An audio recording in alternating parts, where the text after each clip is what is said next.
Would you earn more money parking your cash in T-bills or your money market fund? Hello, members, super savers, and bond course fans. I hope you're healthy and well. You sent a lot of T-bill versus money market fund questions our way after we posted this recent cash versus money market funds video. Link below for those of you who need a refresher. So let's answer some of those questions today, and specifically, here are the 3 topics that we'll be covering in today's video. 1. How do the top Fidelity, Schwab, and Vanguard money market funds that interest our Diamond NestEgg community compare in terms of yield and tax treatment? For the E-Trade fans on our channel, in this section, I'll also let you know which ones you can and cannot buy via your E-Trade account online. 2.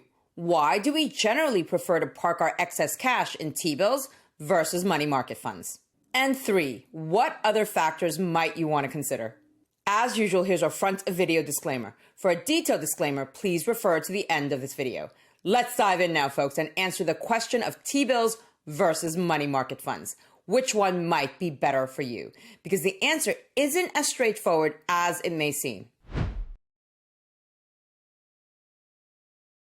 Let's start in alphabetical order and first go through the 5 Fidelity money market funds that our community talked about the most in the comment section of last week's video.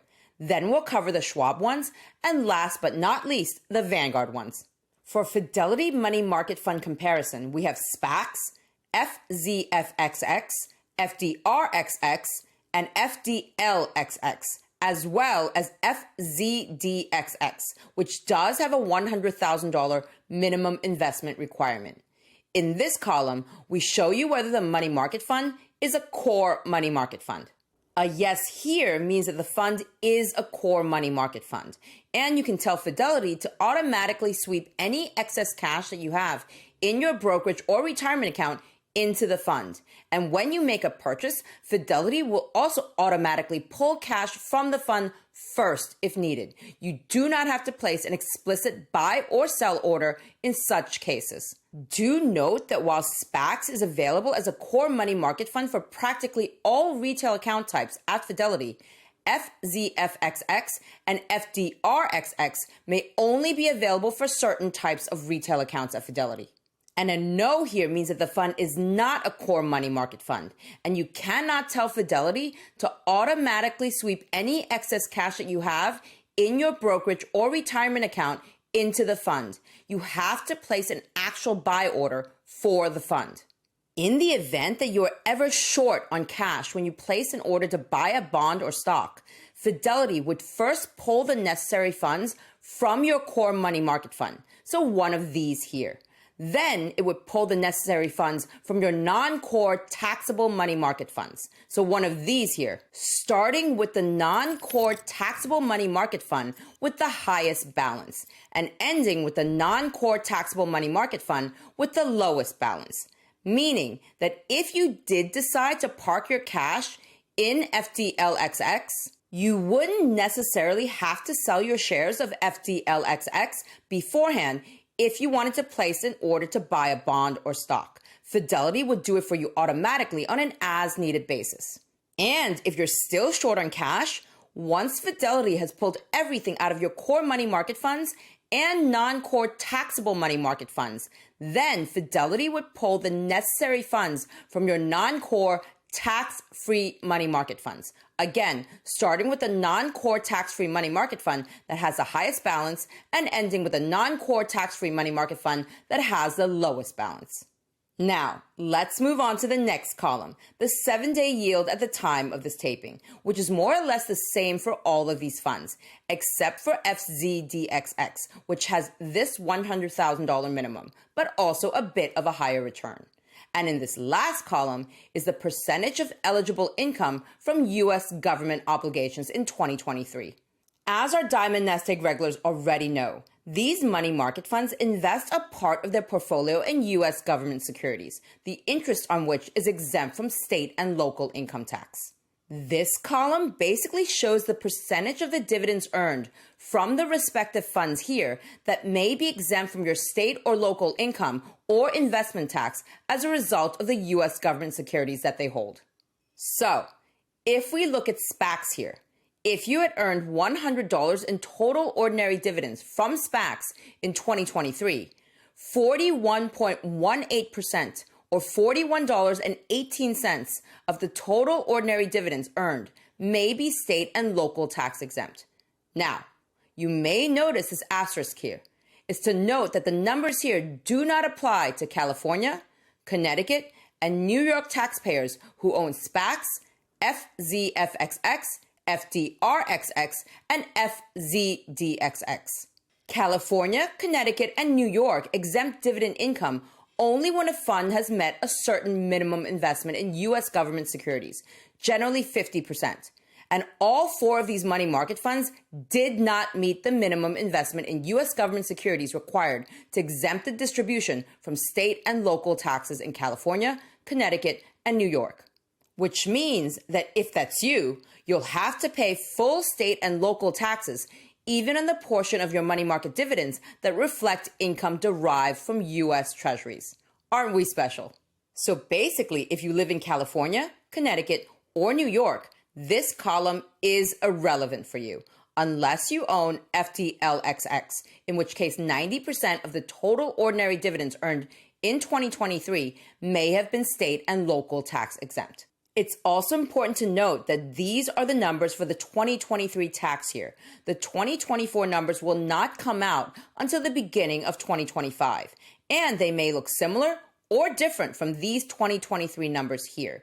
If you want more details on these numbers here, I've linked Fidelity's supplemental letter with this information in the first pinned comment below for your convenience. So that was Fidelity. Here's our Schwab money market fund comparison of SWVXX, SNVXX, SNOXX, and SNSXX. You'll notice the investor in parentheses here.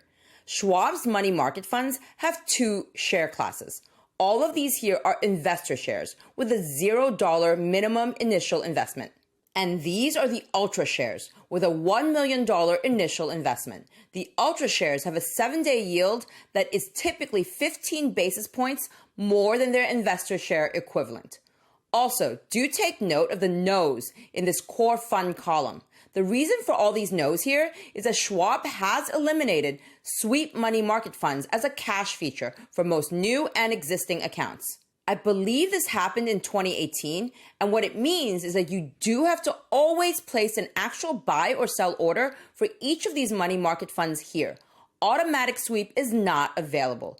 Otherwise, this paltry 0.10% is what the uninvested cash in your Schwab brokerage account is earning at the time of this taping.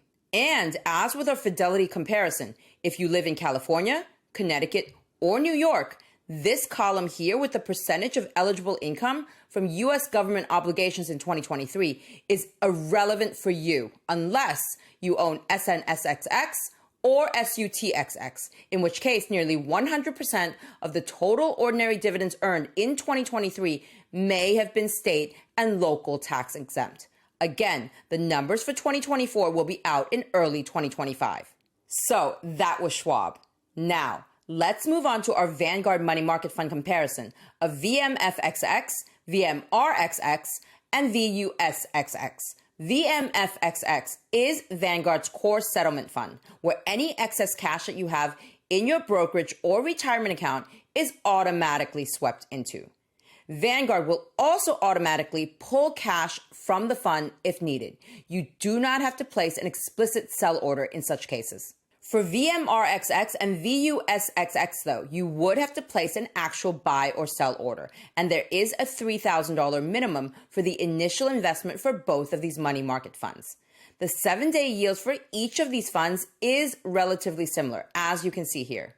And again, as with our Fidelity and Schwab comparisons, if you live in California, Connecticut, or New York, this column here with the percentage of eligible income from U.S. government obligations in 2023 is irrelevant for you, unless you own VUSXX, in which case about 80% of the total ordinary dividends earned in 2023 may have been state and local tax exempt. And again, these numbers for 2024 will be out in early 2025. For the E-Trade fans in our community, you can purchase Fidelity SPAXX, FDRXX, and FZDXX in your E-Trade account online. For SPAXX and FDRXX, the minimum initial investment requirement is $1. And for FZDXX, the minimum initial investment requirement is $100,000, as it is for Fidelity's customers.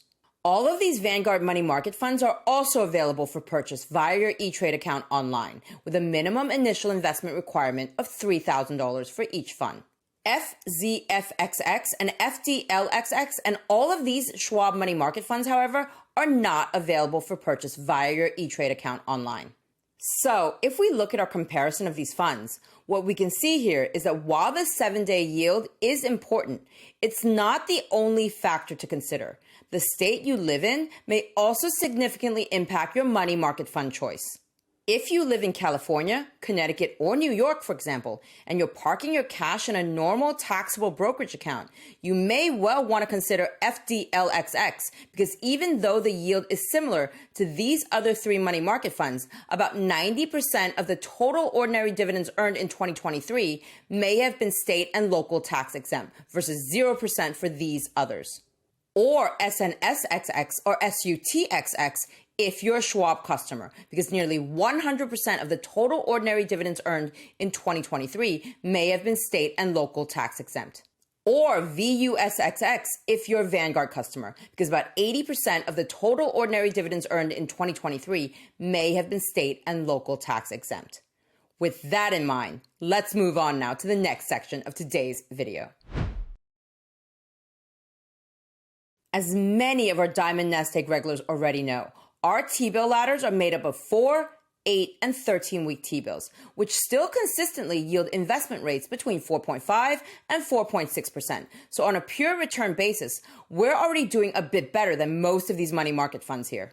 Add in the fact that we live in New York, a high-tax state, and that we hold most of our T-bills in normal taxable brokerage accounts, and the decision for us is clear, because interest earned on T-bills is subject to federal income taxes only and 100% exempt from state and local income taxes, unlike the dividends earned on these money market funds. As we've already discussed, if you live in California, Connecticut, and New York, and you hold any of these money market funds in a normal taxable brokerage account, none of the dividends earned on any of those funds would be state and local tax exempt at all. Schwab's SNSXX and SUTXX at 99.61% are the only money market funds that get us almost to the 100% state and local tax exemption on T-bill interest earned. But alas, most of our cash is with Fidelity, and that's why we continue to auto-roll our T-bill ladders in our accounts with them, because on an after-tax basis, we do make more money on T-bills. That said, we also have some dry powder in SPAXX. You just never know when a good investment opportunity or an emergency comes up. And SPAXX, as our core money market fund, has the advantage that things happen automatically, without me having to even think about it and actually put in a buy order for it like I would with any of the non-core Fidelity money market funds here. As our Diamond NestEgg regulars know, I like my investing to be as simple and automated as possible. Of course, that's us. And as I always say, everyone's financial journey is different, which brings us nicely to the next section of today's video. So far, we've shown you that whether you would earn more money by parking your cash in T-bills versus a money market fund will depend not only on the yield, but also on the fund's percentage of eligible income from U.S. government obligations and the state that you live in.